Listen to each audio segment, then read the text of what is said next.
Pour ne rien rater de nos programmes, n'oubliez pas de vous abonner à nos 2 chaînes YouTube, le Média TV et le Média 24/7, et d'activer la cloche.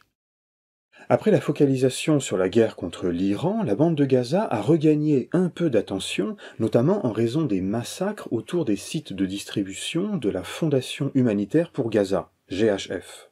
Depuis 3 mois et le début du blocus imposé par Israël, très partiellement assoupli le mois dernier, l'aide humanitaire est quasi inexistante à Gaza et les morts en marge de ces distributions alimentaires s'accumulent. C'est donc désormais la controversée Fondation humanitaire de Gaza, société privée soutenue par les États-Unis et Israël, qui gère l'essentiel de cette aide sur 4 sites de distribution où des incidents meurtriers et des scènes de chaos se succèdent. Ce nouveau modèle d'aide, fait pour contourner l'ONU et dénoncé par la plupart des ONG et institutions internationales, produit sur le terrain, presque chaque jour, un chaos mortel. Chaque jour depuis un mois, la même scène se répète devant les sites d'aide humanitaire. Des milliers de Gazaouis s'agglutinent au moment de la distribution. La semaine dernière, Abdallah a tenté sa chance, mais il a reçu une balle dans la main juste avant d'arriver. Nous nous sommes approchés du site, mais les tirs ont commencé venant de très loin. Des tirs de chars, de drones et d'artillerie. Il y a un mois, je réalisais un On sort les dossiers sur les premières alarmes relatives à ce système. Depuis, le bilan des morts et blessés a explosé, et des témoignages cruciaux permettent de corroborer solidement les premiers récits et avertissements.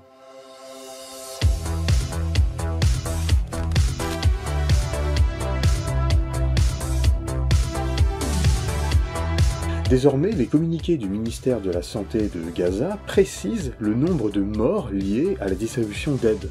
Et ce, depuis le 27 mai, c'est la date de la première distribution par la GHF.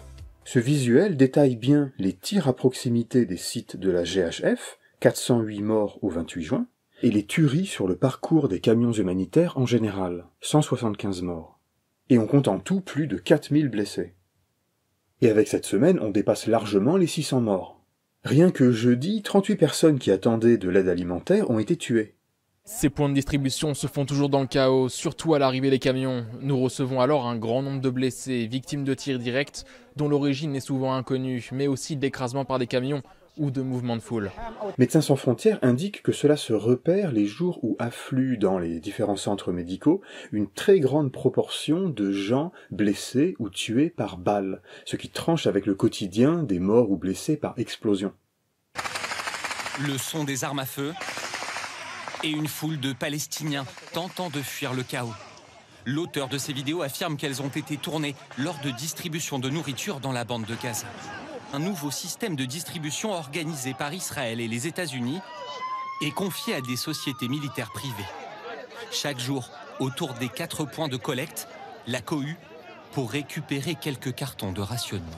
Donc là, on parle de milliers de personnes qui doivent marcher dans des secteurs de conflit actifs pour rejoindre un centre où ils vont se bousculer pour de la nourriture. Si les gens arrivent plus tôt que l'heure prévue, ils se font tirer dessus. S'ils ne respectent pas les consignes pendant la distribution, ils se font tirer dessus. Et s'ils restent trop longtemps après, ils se font aussi tirer dessus. Le secrétaire général des Nations Unies avait déclaré d'ailleurs que toute opération qui amène des civils dans des zones militarisées est intrinsèquement dangereuse.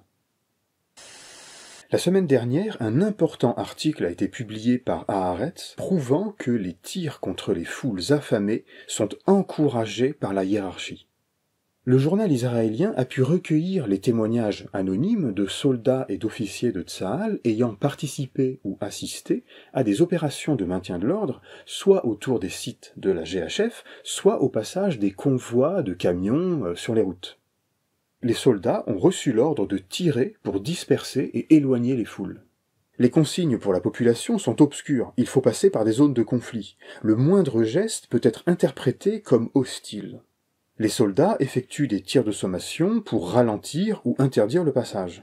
Mais des accidents arrivent, d'autant plus que ces tirs de semonce sont effectués parfois par des obus de chars ou des grenades. Alors que Malik s'approche de la distribution, des tirs fusent.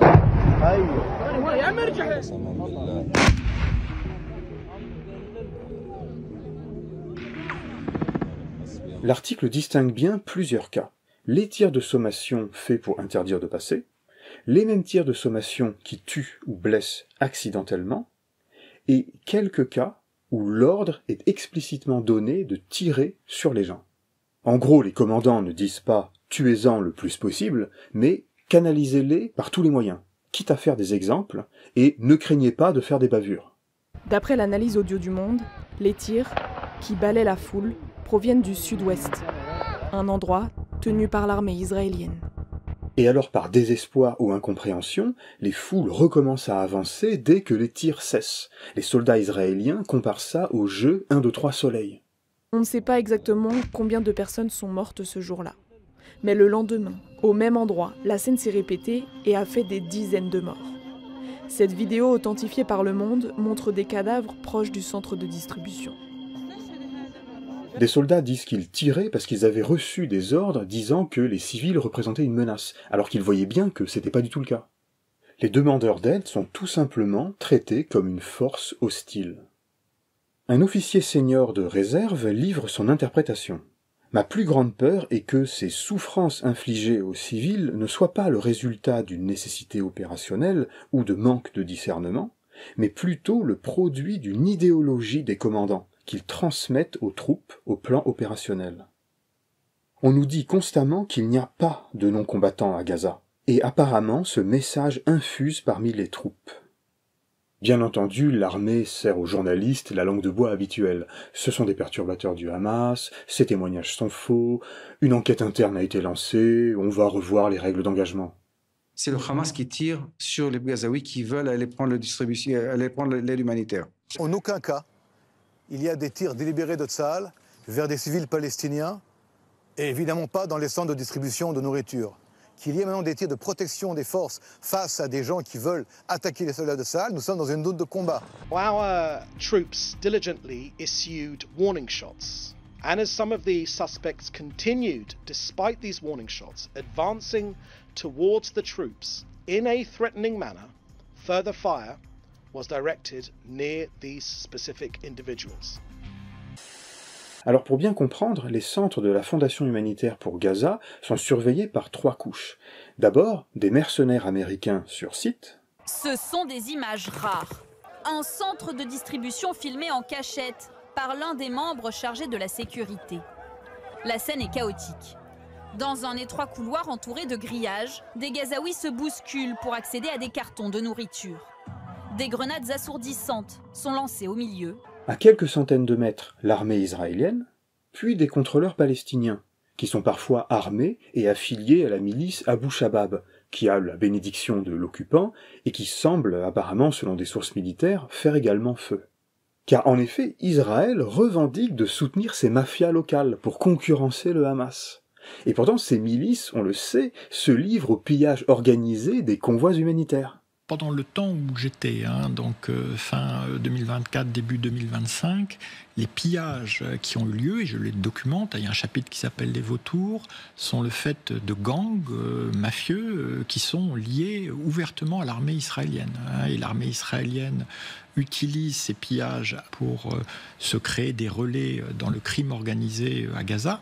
Autant d'éléments qui mettent en difficulté le récit d'Israël sur les pillages. De l'aide en abondance, bloquée à la frontière, à seulement quelques kilomètres de ceux qui en ont besoin.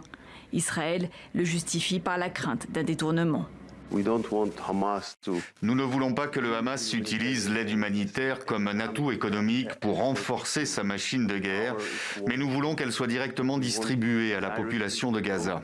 Pourtant, ces détournements massifs du Hamas, qui sont mis en avant pour en finir avec le système d'aide traditionnel, sont récusés par la plupart des acteurs humanitaires, comme la directrice exécutive du Programme alimentaire mondial ou l'ancien envoyé spécial des États-Unis pour les questions humanitaires.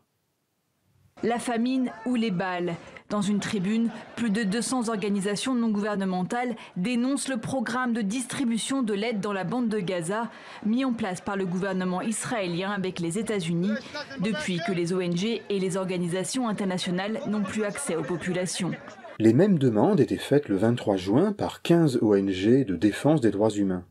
Elles avertissaient aussi que travailler avec la GHF exposait à se rendre complice de crimes en vertu du droit international, y compris crimes de guerre, crimes contre l'humanité ou génocide. Pour avoir aidé et encouragé des crimes de guerre, tels que le déplacement forcé de civils, la famine comme méthode de guerre et le refus d'accès à de l'aide humanitaire. Alors quelle interprétation générale donner à cette collection de faits? Font-ils système?